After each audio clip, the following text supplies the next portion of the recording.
Please use the sharing tools found via the email icon at the top of articles.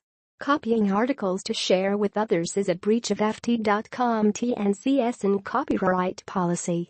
Email licensing at AfD.com to buy additional rights.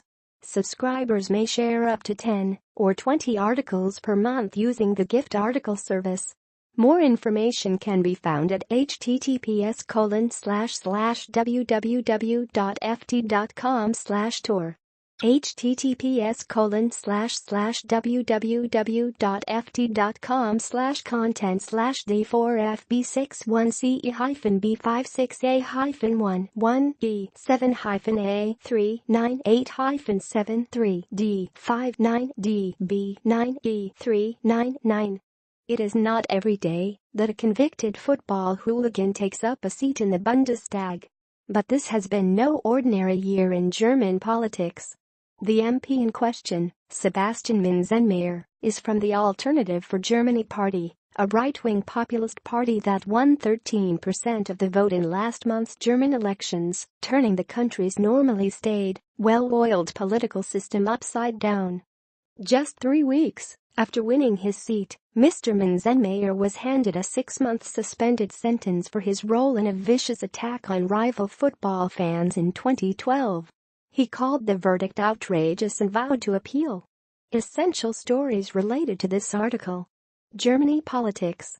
Merkel begins arduous task of blending political colors.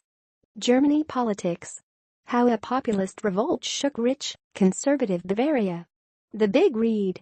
Discontent from Germany's eastern states boosts AfD. For Gregor Gysi, a leader of the left-wing Linke party and an MP for 24 years, the arrival of Mr. Münzenmaier and his competitors will completely change the culture of parliament. They will try to break all the rules, he says. And I don't think any of the other parties will know how to deal with them. Ever since the September 24 election, much of Germany's political class has worried that the 92 AfD MPs entering the Bundestag, which meets for its first session on Tuesday, could throw a spanner in the works of German democracy.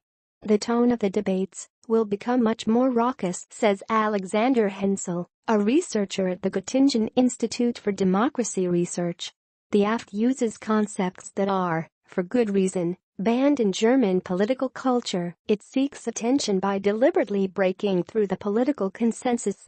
The populists' triumphant march on Berlin represents a turning point in German history. Not since the 1940s has a right-wing party had so many seats in parliament. Never have so many politicians with radical nationalist views been granted such a powerful platform.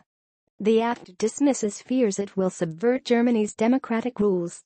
It says it will inject new vigor into a parliament that, under Chancellor Angela Merkel, has become increasingly sleepy and irrelevant. The Bundestag used to be a place where questions of principle were debated and argued over ... But that's all gone now, says Alexander Gauland, AfD deputy leader. New AfD MP Sebastian Münzenmaier was handed a 6-month suspended sentence for his role in a vicious attack on rival football fans in 2012. Yet Mr. Gauland has himself fueled the skeptics' fears. On election night he vowed the AfD would hound Merkel and take our country back, rhetoric that many Germans found scarily aggressive.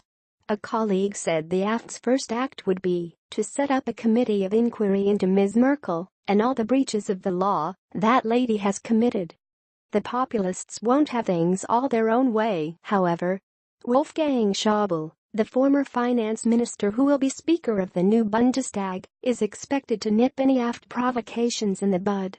The established parties have already scrambled to clip the newcomers' wings. Inaugural sessions of the Bundestag are traditionally opened by the oldest MP. To prevent that function falling to the 76-year-old Mr. Gauland, they changed the rules. Now the session will be opened by the MP who has been in the Bundestag longest. Mr. Gysi thinks that was a mistake. We're indirectly helping them because they can claim they're being discriminated against, which gets them more votes, he says. Sparks are also expected to fly over the AfD's candidate for Deputy Speaker of Parliament, Albrecht Glaser, notorious for his anti-Islamic rhetoric. He has said Muslims should be denied constitutional guarantees of religious freedom because Islam is a political ideology rather than a religion. The other parties have already said they will block his appointment. MPs wondering how to deal with the AfD have been studying its modus operandi in the 14 regional parliaments, where it is already represented. Frieder Ruiz, a social democrat lawmaker in Rhineland-Palatinate, where AfD won 14 seats in the local legislature last year, says the party seems to be in its own echo chamber. They use the parliamentary tribune to broadcast their political messages, not to exchange views with others, to debate, he says. They are talking to people outside the walls of parliament, not to those sitting in the room with them. Studies show a favorite AfD device in the regions is to bombard the local government with parliamentary questions on its trademark issues, such as refugees. AfD MPs frequently demand to know how much public money is being spent on refugees, whether they've committed any crimes, and whether any have become Islamist radicals. Other parties have accused AfD of wasting taxpayers' money. Experts say this behavior is likely to step up a gear in the Bundestag. Despite the apprehensions, some think the AfD could end up delivering a shot in the arm to German democracy. A lot of people have said that Germany's big problem is ... there are not enough alternatives slugging it out, and that's why people are so frustrated with politics, says Mr. Hensel. The AfD could end up revitalizing debate in Germany, and that might be a good thing.